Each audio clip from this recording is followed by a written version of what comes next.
하나님은 아브라함을 부르시면서 이렇게 말씀을 하셨습니다. 너는 너의 고향과 친척과 아버지의 집을 떠나 내가 내게 부여해 줄 땅으로 가라. 내가 너로 큰 민족을 이루고 내게 복을 주어 내 이름을 장대하게 하리니 너는 복이 될지라. 하나님은 아브라함에게 고향을 떠나라고 말씀을 하십니다. 그리고 고향에 대한 모든 정을 끊어버리게 하십니다.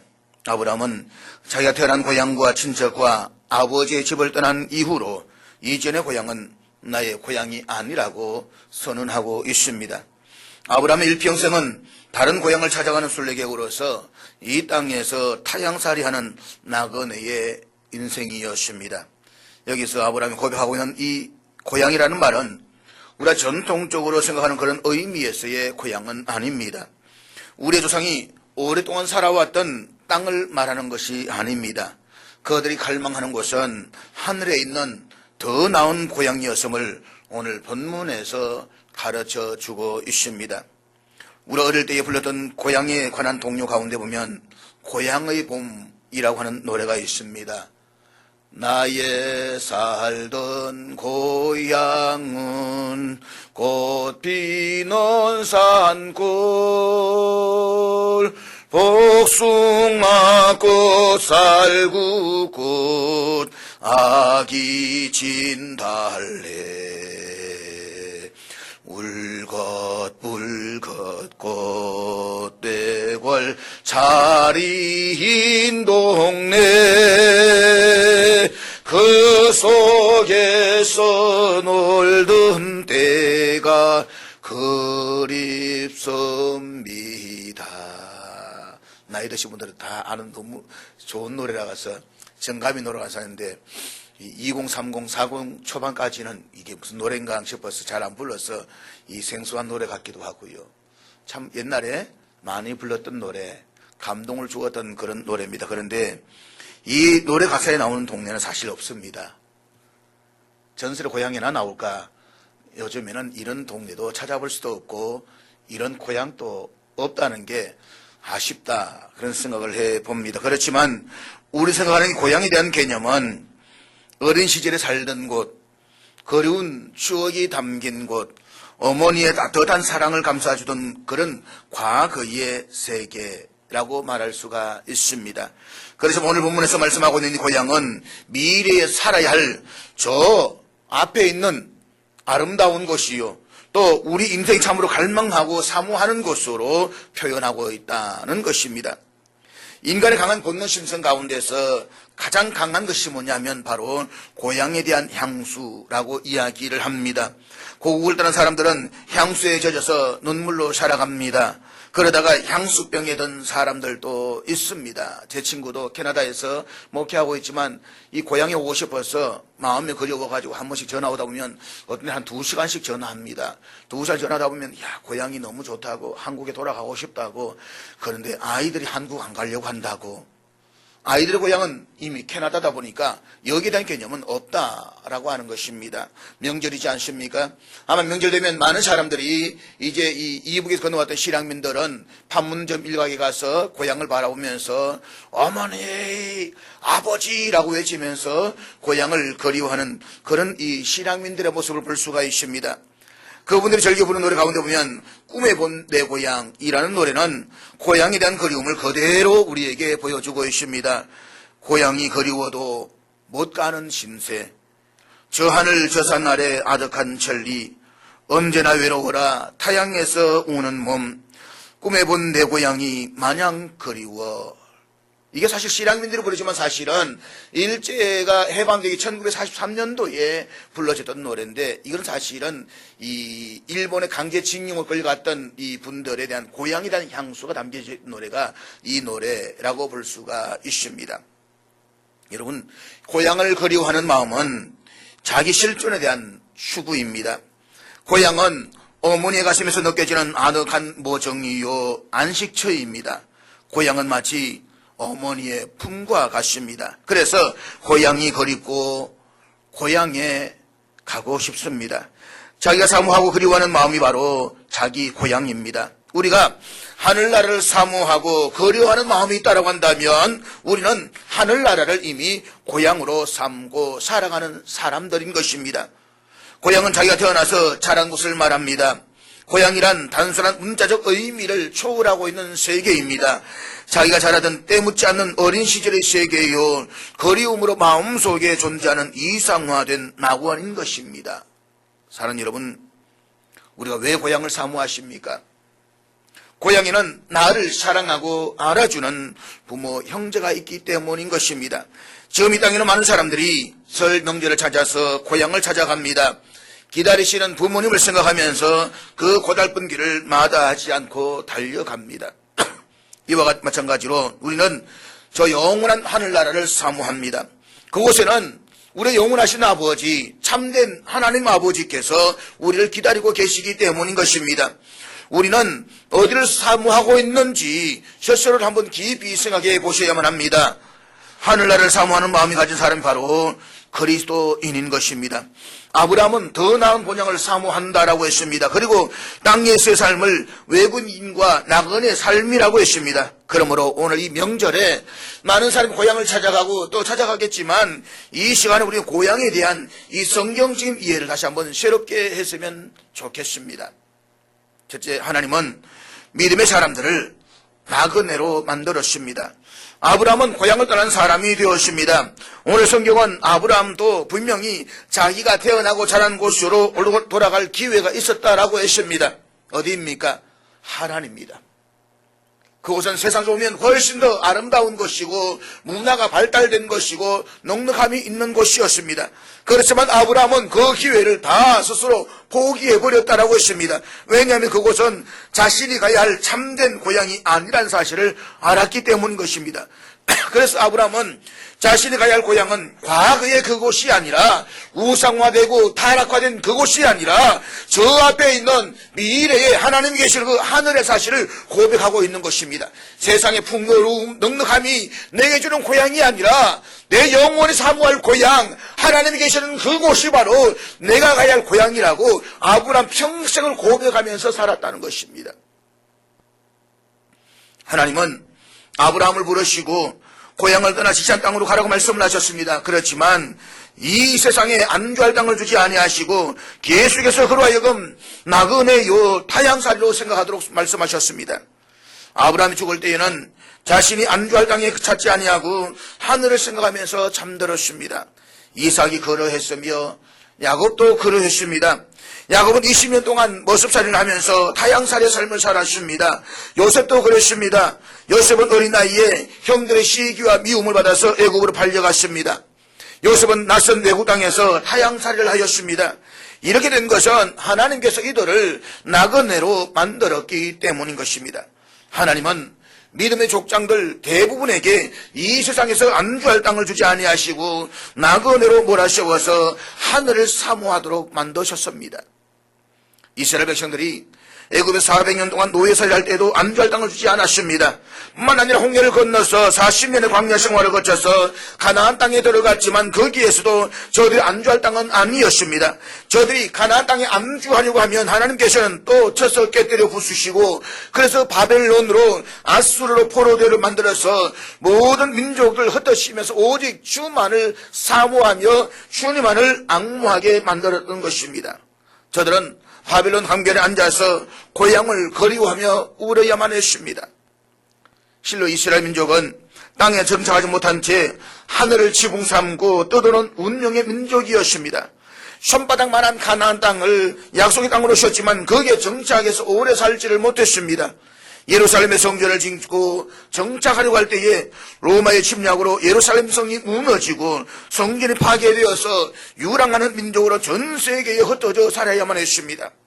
생각하면 참으로 기구한 운명의 사람들입니다. 그래 여기에는 깊은 하나님의 섭리가 있음을 우리는 알아야 되는 것입니다. 그것은 이스라엘 민족을 나그네로 만들어서 오직 하나님만 의지하게 하시려는 섭리에 출발하고 있다라고 하는 것입니다. 초대교회를 보십시오. 박해로 서대반 집사가 죽게 되었습니다. 그리고 그 후에 예루살렘 교회 상황을 사도행전 8장 1절에서는 이렇게 기록하고 있습니다. 사도행전 1장 8절 우리 한번 다 같이 읽도록 하겠습니다. 같이 읽겠습니다. 시작. 여기에 흩어진 사람들은 그리스도인들입니다. 이들이 왜 흩어졌습니까? 그것은 나그네가 되려는 데 있습니다. 진정한 의미에서 나그네가 되어야만 선교가 시작이 되는 것입니다. 이스라엘 민족의 역사는 핍박과 고난이 따라왔습니다. 그리고 그 섭리에 따라서 이스라엘은 나그네로 살았다는 것입니다. 둘째로 믿음의 사람들은 이 세상에 사는 동안 외국인과 나그네라고 정언해야만 합니다. 아브라함과 이삭, 야곱과 같은 신앙의 족장들은 이 세상에서 외국인이요 나그네라고 생각하며 살았습니다. 외국인이라고 하는 것은 국적도 없이 임시로 머무는 사람을 말하는 것입니다. 그리고 나그네란 일시적으로 머물고 있는 사람들인 것입니다. 창세기 23장 4절 말씀 보면 아브라함은 자신을 가리켜서 나그네요 외국인이라고 했습니다. 그리고 47장 9절의 말씀 보면 애굽의 바로왕 앞에 섰던 야곱은 자신의 인생을 가리켜서 이렇게 말하고 있습니다. 우리 한번 같이 읽겠습니다. 시작. 다윗도 보면 역대상 29장 15절에서 이렇게 고백하고 있습니다. 주님 앞에서 이방 나그네와 거류민들이라 세상에 있는 날이 그림자 같아서 희망이 없나이다. 하나님께서 보시기에 우리의 인생은 이리저리 떠돌아다니는 나그네라고 하는 것입니다. 아무런 희망도 없이 떠도는 모습은 마치 땅 위를 스쳐 지나가는 그림자 같았습니다. 그렇습니다. 진실로 우리의 인생은 나그네요 지나가는 행인들인 것입니다. 그래서 많은 사람들은 노인들은 70개 80개이라고 이야기를 하는데 그 이유는 나그네로 70을 80을 살았다 이 말인 것입니다. 우리 여행을 떠나서 여관방에 들어가게 되면 숙박계를 작성을 해야만 합니다. 그 숙박계에 보게 되면 다음의 내용을 써야만 합니다. 첫째, 당신은 어디에서 왔습니까? 출신지가 어디냐는 것입니다. 둘째, 당신은 무엇하러 여기에 왔습니까? 이곳 온 용무가 무엇이냐는 것이지요. 셋째로, 당신은 어디로 갈 것입니까? 당신은 여기서 와서 이후에 가야 할 생선지가 어디냐라고 하는 것입니다.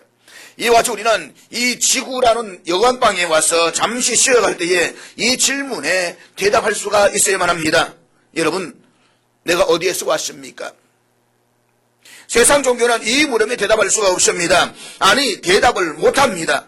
왜냐하면 자신의 근본을 알지 못할 뿐만 아니라 자신의 근본을 부인하기 때문에 그런 것입니다. 인생의 근본은 하나님의 피조물입니다.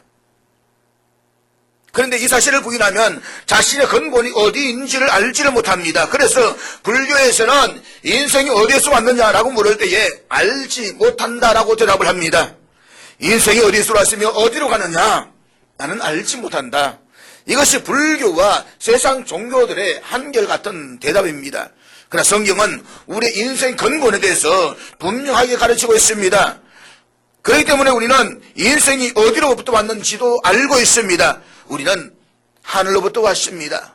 하나님의 창조함을 받아서 하나님께로부터 보냄을 받았습니다. 그러므로 지금 우리가 살고 있는 이 세상은 객지와 같은 것입니다. 무엇하러 왔습니까? 자기의 근본을 알지 못하는 사람들은 이 물음에도 대답을 할 수가 없습니다. 그리고 고작 한다라고 하는 대답은 인본주의적인 것입니다. 그것은 자신을 위해서 혹은 가족을 위해서 좀 나름대로 넓게 이야기하는 사람을 보면 국가와 사회를 위해서라고 이야기를 합니다. 그러나 우리가 이 땅에서 존재하는 근본적인 목적을 잃어버리면 그것은 결국 바벨탑의 인생과 똑같을 수밖에 없는 것입니다. 열심히 자기 이름을 내기 위해서 탑을 샀지만 결국 그 탑은 무너지고 말 것입니다. 자기 이름을 내기 위해서 탑을 쌓은 결과는 결국 분열과 파괴만 남게 되는 것입니다. 성경은 그렇게 가르치고 있지 않습니다. 사랑 여러분, 우리 이 땅에 무엇하러 왔습니까? 우리 이 땅에 무엇을 하며 살아가야 할까요? 아버지의 뜻입니다. 우리는 아버지의 뜻대로 살려고 왔습니다. 이 땅에 살면서 아버지의 뜻을 이루어 드려야 되는 것입니다. 그것이 바로 예수님의 삶이었습니다. 인간의 몸을 입고 이 땅에 오신 예수님께서는 철저하게 아버지의 뜻대로 살았습니다. 당신은 어디로 갈 것입니까? 불교나 세상 종교는 이 물에도 대답을 할 수가 없습니다. 저들이 믿는 윤회설이라고 하는 것은 그 종착지를 말하지 않습니다. 인생은 돌고 도는 것이다. 전생의 업이 오늘의 나를 있게 만들었고 오늘의 업이 내세 또 다른 나를 만들게 될 것이다. 그것이 뱀일 수도 있고 개일 수도 있고 다른 그 무엇일 수도 있다. 죽음 이후에 내가 무엇이 되어 있었는지 그것에 대해서 나는 모른다. 이것이 불교와 세상 종교의 대답입니다. 그러나 성경은 분명하게 가르치고 있습니다. 우리는 이제 날이 새면 하늘나라로 돌아가야만 합니다.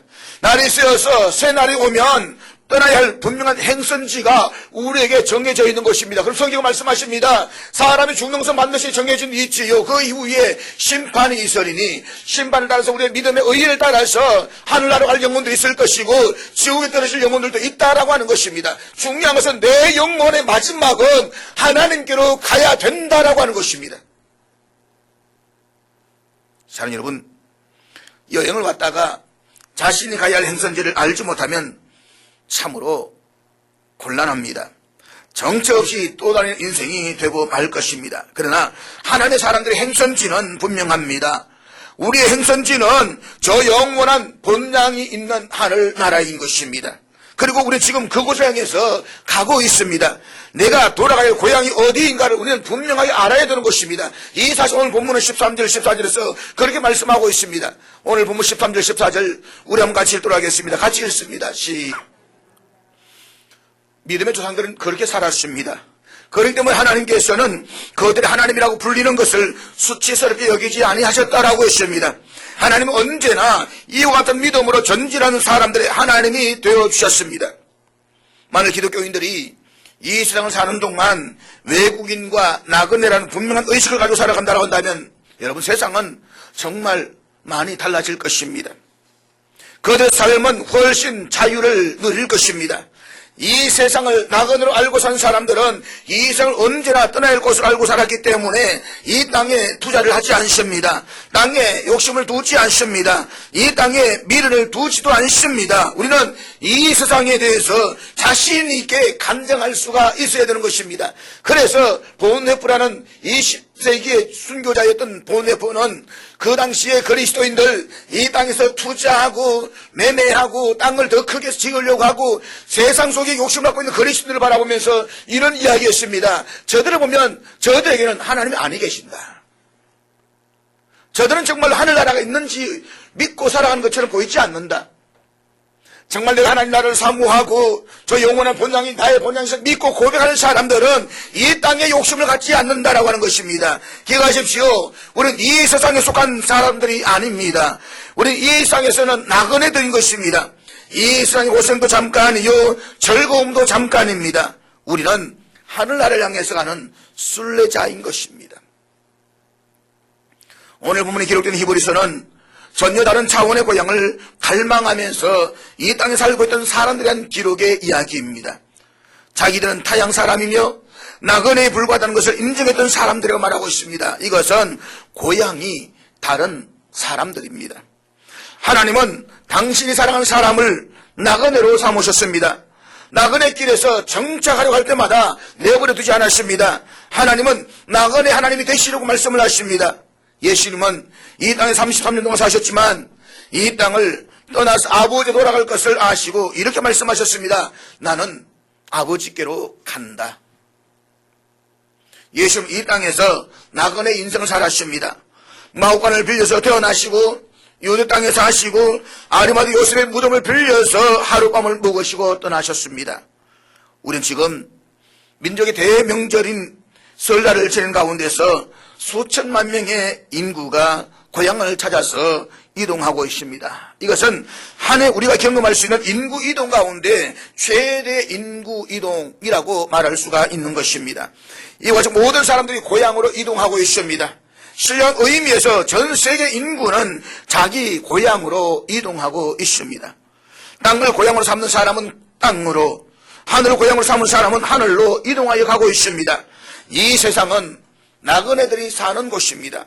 이것을 아는 것이 인생의 지혜인 것입니다. 인간이 지닌 본능적 심성 가운데 가장 강한 것은 고향에 대한 향수입니다. 고향이 같다라고 하는 것은 출생이 같다는 것을 의미합니다. 고향이 다른 것은 출생이 다르기 때문에 인종이 다르고 언어가 다르고 문화가 다르고 모든 것이 다 다르다는 것입니다. 그리스도인이 된다는 것은 하늘나라를 고향으로 삼고 외국인으로 살아간다는 것을 의미하는 것입니다.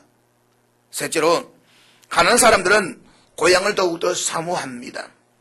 외국인과 나그네는 가난한 사람들입니다. 객지에서 틀을 잡고 잘 살게 되어서 거기에서 부유함을 누리게 되면 고향으로 돌아오고 싶은 마음이 사라집니다. 그러므로 고향을 사모하는 사람은 대개 가난한 사람들, 힘들게 살아가는 사람들입니다. 하늘나라를 사모하는 사람들은 심령이 가난한 사람들입니다. 가난한 사람들은 땅에 소망을 두지 않습니다. 역사를 보게 되면 사람들의 삶이 힘들고 가난하면 천국 지향적인 삶을 살았습니다. 이 세상에는 소망이 없기 때문에 저 영원한 본향을 그리워하고 그것을 사모하면서 그곳의 삶을 이 땅에서 준비했습니다. 그렇지만 이 땅의 삶이 넉넉하고 부유하면 삶 대부분 현재 지향적인 삶을 살게 됩니다. 많은 사람들이 하나님의 은혜로 잘 살기를 원하고 그래서 잘 살게 되면 하늘나라를 고향으로 사모하지 않습니다. 이것은 슬픈 사실이 아닐 수가 없는 것입니다. 사랑하는 여러분, 하나님은 가난한 자의 하나님이십니다. 하나님은 가난한 자 하나님 되시기를 기뻐하십니다. 부자는 하나님을 믿는다라고 하지만 사치스러운 하나님을 믿고 있습니다. 부자는 십자가의 하나님을 믿지 않습니다. 부자는 좋은 집에 살기 때문에 하늘 아버지의 집을 사모하지 않습니다. 땅에 쌓은 부유와 명예와 물질 때문에 이 세상 떠나기를 주저하고 있는 것입니다. 그러므로 예수님께서는 부자가 천국에 들어가는 것이 얼마나 힘든지 낙타가 바늘구멍으로 들어가는 것보다 더 어렵다라고 말씀을 하셨습니다. 부자가 예수님의 뒤를 따르기는 참으로 힘듭니다. 그것은 그의 소유를 포기할 수가 없기 때문인 것입니다.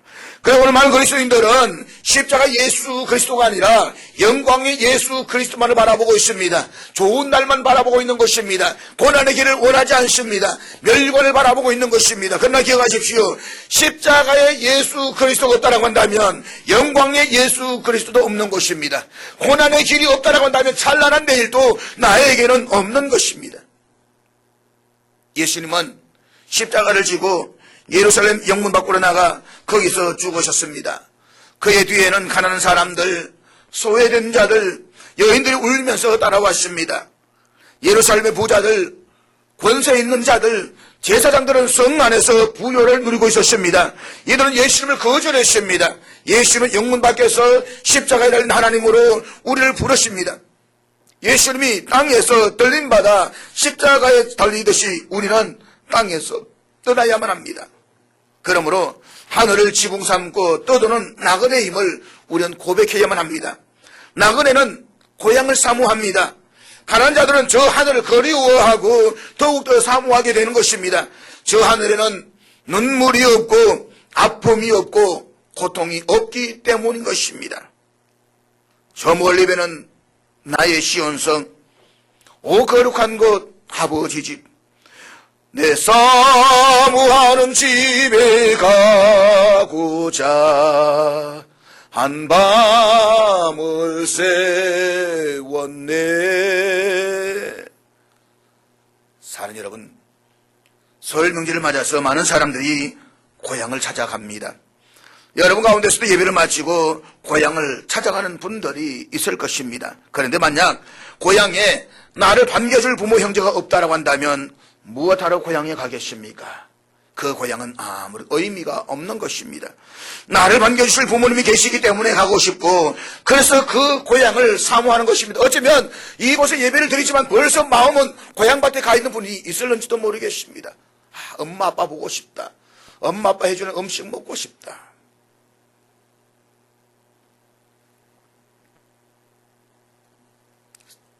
우리 아버지께서 하늘에서 나를 기다린다는 생각을 한번 해보십시오. 나의 하나님 아버지, 그 하나님 아버지께서 하늘나라에서 나를 위해서 잔치를 준비하시고 기다리고 계신다. 그렇다면 우리는 더욱더 사모하는 마음이 간절해야만 합니다. 만약에 고향에 부모 형제가 없다고 한다면 그곳에 가고 싶은 마음은 생기지 않을 것입니다.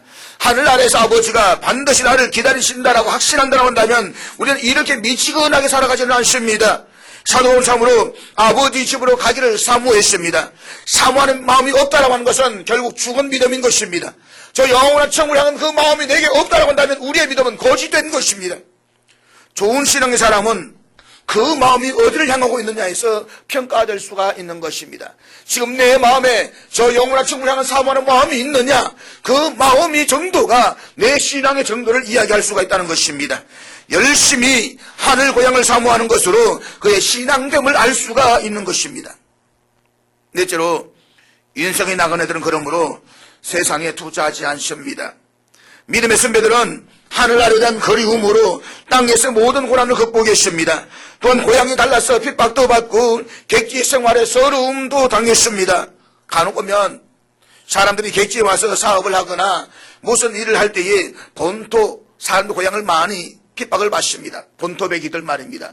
터줏대감들 텃세가 얼마나 강했는지 모릅니다. 그것 때문에 많은 어려움을 겪습니다. 이와 같이 하늘을 고향 삼고 사는 사람들은 이 땅에서는 나그네로 핍박을 받고 서러움도 겪습니다. 그것은 고향이 다르기 때문인 것입니다. 히브리서 기자도 이 사실을 우리에게 말씀하고 있는 것입니다. 11장 25절 26절 말씀 우리 한번 같이 읽도록 하겠습니다. 25절 26절 같이 읽겠습니다. 시작. 도리어 하나님의 백성과 함께 고난받기를 잠시 죄악의 낙을 누리는 것보다 더 좋아하고 그리스도를 위하여 받는 수모를 애굽의 모든 부하보다 더 큰 재물로 여겼으니 이는 상 주심을 바라봄이라. 어떤 사람들은 죽었다가 다시 살아나서 더 나은 생명을 누리려고 설득하고 거부하고 고문도 달게 받았습니다. 또 어떤 사람들은 조롱을 받고 채찍을 맞고 또 심지어는 결박을 당해서 감옥에 갇히기까지 하였습니다. 또 돌에 맞아 죽고 톱질을 당하고 칼에 맞아 죽기도 하였습니다. 그리고 양과 염소의 가죽을 입고 유리하며 가난과 고난의 학대를 겪기도 했습니다. 이런 사람들에게는 이 세상이 살만한 곳이 되지를 못했습니다. 그래서 그들은 광야와 산과 동굴과 토굴 속에서 유리했다고 했습니다. 그것이 11장 36절 이하에서 기록되고 있는 내용의 말씀인 것입니다. 이 말씀은 고향이 다른 사람들이 겪는 고난을 우리에게 설명해 주고 있습니다. 고향이 다르기 때문에 겪어야만 했던 서름인 것입니다. 믿음의 선배들은 타향살이의 외로움, 나그네의 고달픔을 경험해야만 했습니다. 고향이 다른 사람들은 사는 방법이 달라야만 합니다. 그들은 모두 믿음으로 살다가 죽었습니다. 믿음으로 살다가 죽는다라고 하는 것은 고향이 다른 사람으로 살다가 죽는 것입니다. 이것이 곧 고난의 삶을 살다가 죽는 것을 말하는 것입니다. 우리 이 땅에서 돈을 벌어도 나그네요, 출세를 해도 나그네일 뿐입니다. 빌딩을 짓고 화려한 명예를 얻어도 다 두고 떠나가야 할 사람들인 것입니다. 이것은 모두가 다 믿음으로 살다가 간 사람들의 삶의 내용인 것입니다. 오직 예수 그리스도를 바라보며 살다가 갔습니다. 우리도 믿음의 주요, 우리 완전하게 하시는 예수님을 바라보아야만 합니다. 이 세상의 나그네들은 이 세상 어디를 가게도 거기에 미를 두지 않고 돌아갈 것을 먼저 생각을 합니다. 하나님은 나그네 하나님 되시기를 기뻐하십니다. 부자의 하나님 되는 것을 기뻐하지 아니하시고 나그네 하나님 되시는 것을 훨씬 더 기뻐하십니다. 간혹 외국에 여행을 가서 돈을 벌어 거기에 투자하고 거기에서 흥청거릴 때에 우리 그 사람을 잘했다라고 칭찬하지는 않습니다. 오히려 미친 노미엄이라고 생각할 것입니다. 다 빼앗긴 것을 무엇 때문에 여기에다가 서느냐라고 비웃습니다. 그 돌아갈 자기 고국에 송금하고 바치는 것처럼 우리는 하늘나라에 우리의 미래를 투자해야 되는 것입니다. 마지막으로 교회는 인생 나그네들이 모인 곳입니다. 교회는 하늘을 고향 삼은 사람들이 모인 곳입니다. 고양이 같은 사람들이 모이는 곳이 바로 교회인 것입니다. 명절 되면 우리나라 특별히 이 해외 거주자들이 많이 있다 보니까 이 명절 기간 자기들끼리 모이는 장소가 있습니다. 그래서 필리핀 사람들, 인도 사람들 자기들끼리 모여가지고 자기 음식을 해 먹으면서 고향 소식을 전하는 그런 모임 단체들이 있습니다. 교회가 그렇다라고 하는 것입니다. 교회는 바로 영원한 본향을 삼고 살아가는 그 사람들이 잠시 모이는 곳이 교회라고 하는 것입니다. 계획지에 가면 자연히 고향스러운 사람들끼리 모입니다. 그래서 고향 소식을 나누고 서로 어떻게 지내는가를 알게 됩니다. 외국에 가면 교인들끼리 모입니다. 말도 잘 통하지 않으니까 일주일 고스름 살다가 주일 되면 이 교회 모여가지고 한국말을 하면서 얼마나 떠드는지 일주일 동안 어떻게 살았는지 모를 정도로 일주일 내내 주일 그 하루는 온전히 이야기하면서 교제하면서 고향 소식을 나누게 된다는 것입니다.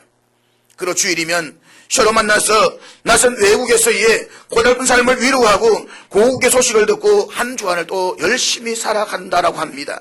사랑하는 여러분, 우리는 주일이 되면 교회를 찾고 하늘 소식을 서로 나누게 됩니다. 강단의 설교는 하늘나라의 고향 소식을 듣는 것입니다. 낯선 타향에서 객지 생활을 어떻게 했는지 알아보고 격려하며 하늘 고향 아버지의 소식을 듣는 시간이 오늘 이 말씀의 시간인 것입니다. 아버지는 아들이 돌아오기를 기다리고 계십니다. 아버지의 선을 탕진하고 탕자가 되어버린 아들에게 또 어서 돌아오라고 사랑의 소식을 전하고 있는 것입니다. 아버지의 소식을 들으려고 하는 사람이 바로 효자인 것입니다. 이와 같이 우리는 여기에 모여서 하늘나라의 소식을 들어야만 합니다.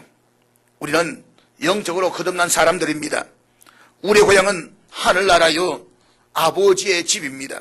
그럼 인생 나그네 길에서 교회는 고향 사람들 모인 곳입니다. 유대인들은 예루살렘 시온산에 세워진 성전을 고향으로 생각하고 거기에 삶의 중심을 두고 살았습니다. 저들은 천국을 향하는 순례자의 길에서 교회를 고향집처럼 생각하면서 살았습니다.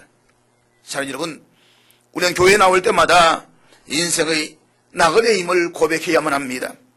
인생의 나그네로 와서 객지 생활에서 어떻게 지냈는지를 안부를 묻고 소식을 나눕니다. 그리고 객지 생활을 끝내고 고향을 돌아온 사람들의 이야기도 나누게 되는 것입니다. 그러므로 오늘 우리 모두는 이 한 가지 사실을 분명하게 기억했으면 좋겠습니다.